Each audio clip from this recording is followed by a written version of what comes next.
Hello बच्चों, स्वागत है आप सभी का अनुपम एडुवर्ड्स पे। और आज मैं आपको पढ़ाने वाला हूँ counter current mechanism.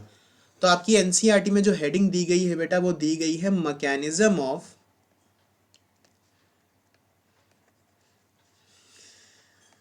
Concentration of filtrate. ठीक है, mechanism of concentration of filtrate, और जिसे हम कहेंगे counter current mechanism. Okay, counter current mechanism.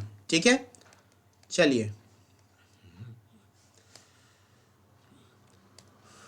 So basically counter current mechanism क्या होता है? यूरिन को कंसंट्रेटेड बना देने की जो प्रक्रिया होती है, जो प्रोसेस होता है, उसे हम कहते हैं काउंटर करंट मैकेनिज्म। ठीक है, तो सबसे पहले तो ह्यूमंस नहीं, मैमल्स मैमल्स के पास एबिलिटी होती है टू प्रोड्यूस कंसंट्रेटेड यूरिन, कि वो कंसंट्रेटेड यूरिन को प्रोड्यूस कर सके।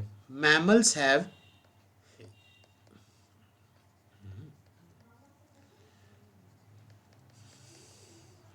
Ability to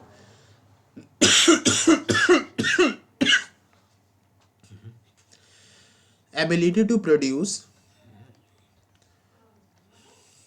concentrated urine. Concentrated urine क्या होता है? एक यूरिन को हम कंसंट्रेटेड तब कहते हैं जब उसमें सॉल्ट, यूरिया और मिनरल्स की मात्रा बहुत ज़्यादा होती है, या मैं कहूँ कि वेस्ट पार्टिकल्स की मात्रा बहुत ज़्यादा होती है, या फिर मैं कहूँ एक और लाइन, या फिर सॉल्यूट की मात्रा बहुत ज़्यादा होती है, तो उस यूरिन को हम कंसंट्रेटेड यूरिन कहते हैं। ठीक है, अब इसमें किडनी के दो पार्ट्स ऐसे हैं जो बहुत ही अपना अहम रोल प्ले करते हैं। First one is Vasa रेक्टा and second one is Henle's loop. ठीक है, second one is Henle's loop. वासा रेक्टा में आपका फ्लो ऑफ ब्लड होगा, ब्लड का फ्लो आपको देखने को मिलता है ऑपोजिट डायरेक्शन में। ठीक है, और हेनलेज लूप में आपको फ्लो ऑफ फिल्ट्रेट आपको देखने को मिलेगा। फिल्ट्रेट यहाँ पे वो वाटर होता है जो फिल्टर हो जाता है और यूरिन बनने के प्रोसेस में जाता है। ठीक है, तो ये भी आपको ऑपोजिट डायरेक्शन में देखने को मिलेगा in two limbs of Henle's loop, ascending limb और डिसेंडिंग लिम्ब। ठीक है, in two limbs of Henle's loop. Okay, अब ये जो ऑपोजिट डायरेक्शन है बेटा, इस ऑपोजिट डायरेक्शन को ही हम, ऑपोजिट डायरेक्शन में फ्लो होने को हम कहेंगे काउंटर करंट, कि काउंटर करंट हो रहा है। मतलब कि ये जो है, ये फिल्ट्रेट और ये जो ब्लड है वो ऑपोजिट डायरेक्शन में जा रहा है। ठीक है, ऑपोजिट डायरेक्शन में बेसिकली फ्लो होने को हम काउंटर करंट कहते हैं, काउंटर करंट पैटर्न। ठीक है, नेक्स्ट, अब मैं आपसे बात करता हूं प्रॉक्सिमिटी की। प्रॉक्सिमिटी जो होती है बिटवीन वासा रेक्टा, वीआर मतलब वासा रेक्टा एंड हेनलेज लूप। तो प्रॉक्सिमिटी जो होती है वासा रेक्टा और हेनलेज लूप के बीच की, प्रॉक्सिमिटी का मतलब क्या है कि ये वासा रेक्टा में अमाउंट ऑफ ब्लड कितना है, ब्लड का मेजरमेंट, अमाउंट ऑफ ब्लड कितना फ्लो हो रहा है, और हेनलेज लूप में जो फिल्ट्रेट है उसमें सॉल्ट, यूरिया और मिनरल्स का कंसंट्रेशन कितना है, या मैं कहूँ कि मेजरमेंट कितना है, इस चीज को हम प्रॉक्सिमिटी बोलते हैं। ठीक है, प्रॉक्सिमिटी जो इन दोनों के बीच होती है, और जो आपका काउंटर करंट होता है, सीसी माने काउंटर करंट, इन दोनों के बीच का, वो हेल्प करता है बेटा, हेल्प करता है to maintaining, help to maintaining increasing osmolarity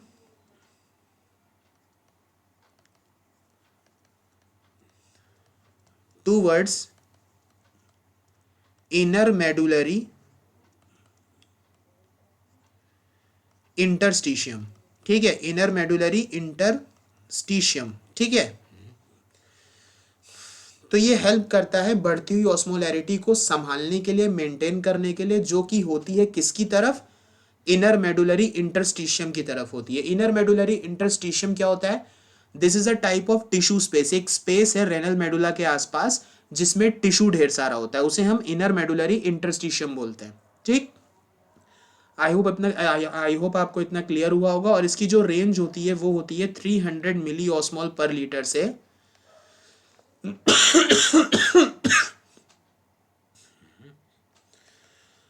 पर लीटर से 1200 मिली ऑस्मॉल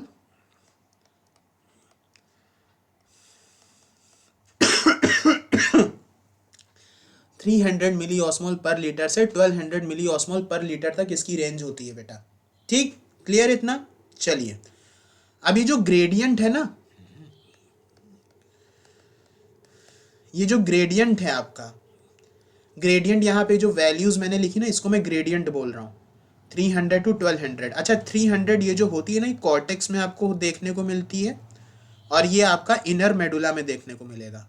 ठीक है बेटा, अभी मैं फिगर दिखाऊंगा, उससे आपको सारी चीज़ें क्लियर हो जाएंगी। Inner medulla. अब ग्रेडियंट की मैं बात करता हूँ, तो ये ग्रेडियंट किसकी वजह से होता है? NaCl की वजह से होता है और यूरिया की वजह से होता है। ठीक, और ये जो है एक्सचेंज होते हैं, किसके साथ एक्सचेंज होते हैं? ये with descending limb of Henle's loop. ठीक है,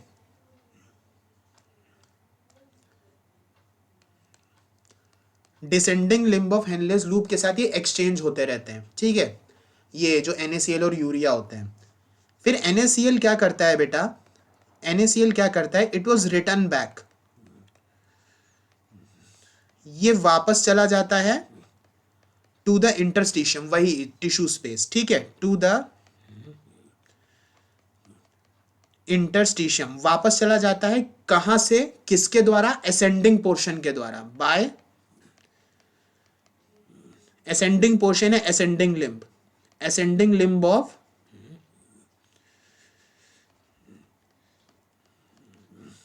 हेनलेज लूप। ठीक है, ascending limb of Henle's loop. NaCl वापस चला जाता है, पहले तो डिसेंडिंग में जाएगा, फिर असेंडिंग में जाके फिर वापस इंटरस्टिशियम में जो टिश्यू स्पेस होगी, NaCl वापस वहां रिटर्न बैक हो जाएगा। ठीक है, और ये जो असेंडिंग लिम्ब जिसके द्वारा जाएगा, वो उसका जो सेगमेंट होगा वो होगा बेटा थिन सेगमेंट, बहुत पतला सेगमेंट होता है। ठीक है, थिन सेगमेंट होता है। ठीक है, या थिन सेगमेंट यहां पे रहने ही दो। चलिए, ascending limb of Henle's loop. Okay, and next is urea की मैं बात करूं, तो ये एंटर करेगा, ये एंटर करेगा ascending limb of Henle's loop में। ठीक है, ascending limb of Henle's loop में ये एंटर करेगा। ठीक है, और ये भी ascending limb of Henle's loop में जाने के बाद इंटरस्टिशियम में रिटर्न हो जाएगा। किसके द्वारा? किसके जरिए रिटर्न होगा? कलेक्टिंग टिब्यूल के जरिए रिटर्न होगा। ठीक है, लिखिएगा आगे बेटा, which is transported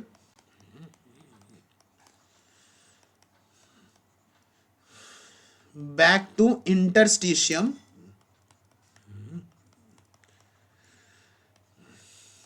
by the collecting tubule, by the collecting tubule। ठीक है, by the collecting tubule। एक बार फिर से बताता हूं, NaCl ascending limb of Henle's loop से होता हुआ इंटरस्टिशियम में वापस चला जाएगा। ठीक है, इंटरस्टिशियम में वापस चला जाएगा, और यूरिया एंटर करेगा असेंडिंग लिम्ब में, उसके बाद वो भी कलेक्टिंग टिब्यूल के द्वारा इंटरस्टिशियम में वापस चला जाएगा। ठीक, NaCl इंटरस्टिशियम में वापस चला जाएगा, किसके द्वारा? Ascending limb of Henle's loop के द्वारा वो वापस चला जाएगा, और यूरिया एंटर करेगा असेंडिंग लिम्ब में, फिर वो इंटरस्टिशियम में वापस चला जाएगा कलेक्टिंग टिब्यूल से होता हुआ। ठीक है, यहां पे दोनों में फर्क समझना। चलिए, अब यही जो ट्रांसपोर्ट हो रहा है, NaCl जो है ये डिसेंडिंग लिम्ब में जाके फिर असेंडिंग लिम्ब में जा रहा है, फिर वहां से रिटर्न बैक हो रहा है इंटरस्टिशियम में, और ये जो यूरिया है वो एंटर कर रहा है असेंडिंग लिम्ब में हेनलेज लूप के, फिर वहां से वापस टिश्यू स्पेस में जा रहा है कलेक्टिंग टिब्यूल के द्वारा। तो ये जो आपस का ये जो ट्रांसपोर्ट हो रहा है, ये जो एक्सचेंज हो रहा है सब्सटेंसेस का, इसी एक्सचेंज को, इसी ट्रांसपोर्ट को हम कहेंगे काउंटर करंट मैकेनिज्म। ठीक है, ये जो ट्रांसपोर्ट हो रहा है वो होगा आपका काउंटर करंट मैकेनिज्म। यहां पे लिख दीजिएगा बेटा, दीज ट्रांसपोर्ट ऑफ सब्सटेंसेस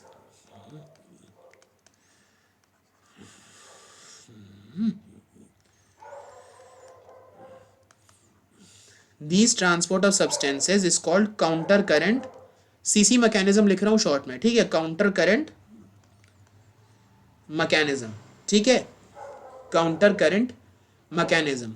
और आगे ले, और ये मैकेनिज्म हेल्प करता है कंसंट्रेशन ग्रेडियंट को मेंटेन करने के लिए मेडुलरी इंटरस्टिशियम में, ठीक है। लिखिएगा this mechanism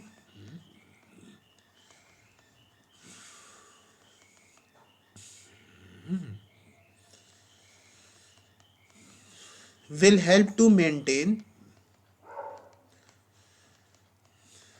a concentration gradient किसमें, मेडुलरी इंटरस्टिशियम में, इन द मेडुलरी इंटरस्टिशियम,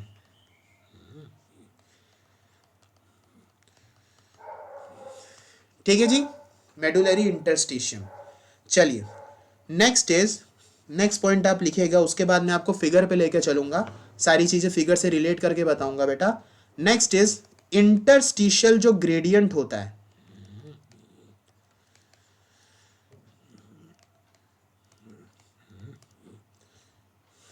ठीक है। इंटरस्टिशियल ग्रेडियंट का क्या मतलब होता है कि जो इंटरस्टिशियम वाली जो टिश्यू स्पेस है वहां पे टिश्यू का जो अमाउंट है उसका मेजरमेंट कितना है, ठीक है। इंटरस्टिशियल ग्रेडियंट जब वो जब प्रेजेंट होता है, इसकी प्रेजेंस में, मतलब जब अच्छे खासे अमाउंट में टिश्यू प्रेजेंट होगा टिश्यू स्पेस में, तो वो एक इजी पैसेज बनाएगा, एक आसान जगह बनाएगा कलेक्टिंग टिब्यूल से, ठीक है, आसान जगह बनाएगा कलेक्टिंग टिब्यूल से यूरिन के लिए, ठीक है, फिल्ट्रेट के लिए।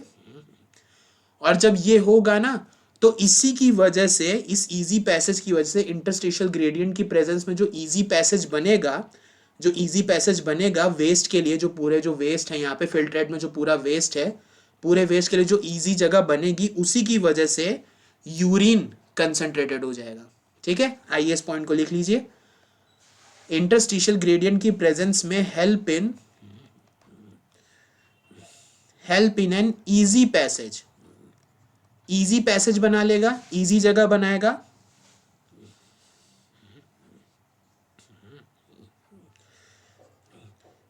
इजी पैसेज ऑफ वेस्ट, या फिर ऑब्लिक लगा के सॉल्यूट्स लिख लीजिए, या फिर आप फिल्ट्रेट भी लिख सकते हैं। एक तरह से वो फिल्ट्रेट, जो फिल्टर पानी है, जो यूरिन है, जो फिल्टर हो चुका है, उसके लिए आसान जगह बनाएगा कलेक्टिंग टिब्यूल से, कि वो आसानी से जा सके। और इतना एक्सचेंज जो हुआ है NaCl और यूरिया का, और ये जो इजी पैसेज बना है, आसान जगह बनी है वेस्ट को जाने के लिए कलेक्टिंग टिब्यूल से, फ्रॉम द कलेक्टिंग टिब्यूल,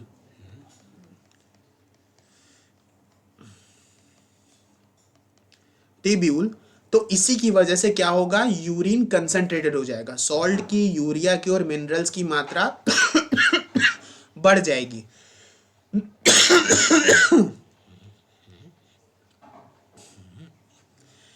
लिखिए this makes the urine concentrated, ठीक है जी, this makes the urine concentrated. Theory पूरी हो गई, आइए फिगर दिखाते हैं। ये देखिए descending limb of Henle's loop,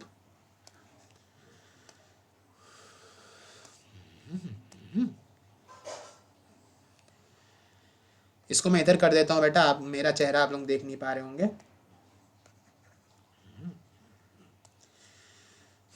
descending limb of Henle's loop ये है आपका, this one is ascending limb, ठीक है, this one is ascending limb, okay, and this one is cortex. ये वाला पार्ट पूरा आउटर मेडुला है, ये वाला पार्ट इनर मेडुला है। कॉर्टेक्स में देखिए जो रेंज है वो आपकी 300 मिली ऑस्मोल पर लीटर है, और ये आउटर मेडुला में यहाँ की जो रेंज होती है वो होती है आपकी 600, ठीक है, 600 मिली ऑस्मोल पर लीटर, यहाँ पे 600 होती है, और यहाँ पे आपका 900 मिली ऑस्मोल होगा इनर मेडुला में। 900 से जो लास्ट रेंज होगी आपकी बेटा वो 1200 मिली ऑस्मोल पर लीटर होगी। This one is Vasa रेक्टा and this one is nephron, okay. ये है आपका descending limb of Henle's loop, ठीक है, descending limb of Henle's loop. यहाँ से देखिए एक्सचेंज हो रहा है, यहाँ से जा रहा है NaCl, यहाँ से भी निकल रहा है NaCl, यहाँ पे फिर वापस भी आ रहा है, और ये देखिए असेंडिंग लिम्ब से NaCl वापस आ रहा है यहाँ पे, ठीक है, वापस एक्सचेंज हो रहा है, ठीक है, यहाँ से वापस एक्सचेंज हो रहा है। और ये वाली कलेक्टिंग टिब्यूल है, यहीं से देखिए यूरिया यहाँ पे वापस आ रहा है, ठीक है, यहाँ से वापस आ रहा है, असेंडिंग लिम्ब में पहले एंटर किया, ठीक है, असेंडिंग लिम्ब में पहले यूरिया एंटर किया, और फिर आपका ट्रांसपोर्टेड बैक, ये पूरी जो स्पेस आपकी दिख रही है ना, ये टिश्यू स्पेस है, इंटरस्टिशियम है ये। और ये जब डिसेंडिंग लिम्ब में और असेंडिंग लिम्ब में आपस में NaCl जब एक्सचेंज हो जाते हैं, तो जब पूरा एक्सचेंज जब दोनों का हो जाता है, तो NaCl फाइनली देखिए ascending limb of Henle's loop से बाहर इंटरस्टिशियम में चला जाता है। यही बात मैंने आपको थ्योरी में भी लिखाई है, ठीक है। This one is Bowman's capsule, and ये जो कॉइल्ड पार्ट है, this one is glomerulus as you know, and this one is afferent arteriole, and this one is efferent arteriole, okay. और यहाँ से देखिए कलेक्टिंग टिब्यूल से यहाँ पे ये यूरिया वापस ट्रांसपोर्टेड बैक हो गया, ठीक है। तो यही आपस में एक्सचेंज दिखाया। मेनली आपको क्या याद रखना है, रेंज याद रखनी है, और फिगर आ सकता है ये लेबल करने के लिए, और थ्योरी में मैंने जितना लिखाया उतना तो आपको याद रखना है। जो मेनली फिगर में आपको क्वेश्चन पूछ सकते हैं वो पार्ट छुपा देंगे और ABCD पार्ट कर देंगे, और आपको लेबल बताना होगा कि कौन सा पार्ट क्या है, ठीक है। तो बच्चों आई होप आपको ये पूरा काउंटर करंट मैकेनिज्म समझ में आया होगा, यूरिन कैसे कंसंट्रेटेड होता है आपको पता चला होगा। और कोई भी टॉपिक आपको जूलॉजी का नहीं समझ में आ रहा हो, नीट से रिलेटेड, नीट रिलेटेड या BSc वालों के लिए या MSc वालों के लिए भी मैं बोल रहा हूँ, कोई भी टॉपिक जूलॉजी में आपको नहीं समझ में आ रहा है, आप मुझे बताइएगा, मैं उसे ईजी लैंग्वेज में हिंदी में लिखूंगा, इंग्लिश में ही, मेनली मैं इंग्लिश लैंग्वेज में आसान भाषा में एक्सप्लेन कर दूंगा, आपको पूरा दिमाग में क्लियर हो जाएंगी चीज़ें, ठीक है। और इसी तरह की और आसान वीडियोस के लिए अनुपम एडुवर्स चैनल को सब्सक्राइब कर लीजिएगा, और मिलूंगा मैं नेक्स्ट वीडियो में जूलॉजी के किसी और धमाकेदार टॉपिक के साथ। तब तक के लिए रखिए अपना ख्याल, take care, goodbye and Tata.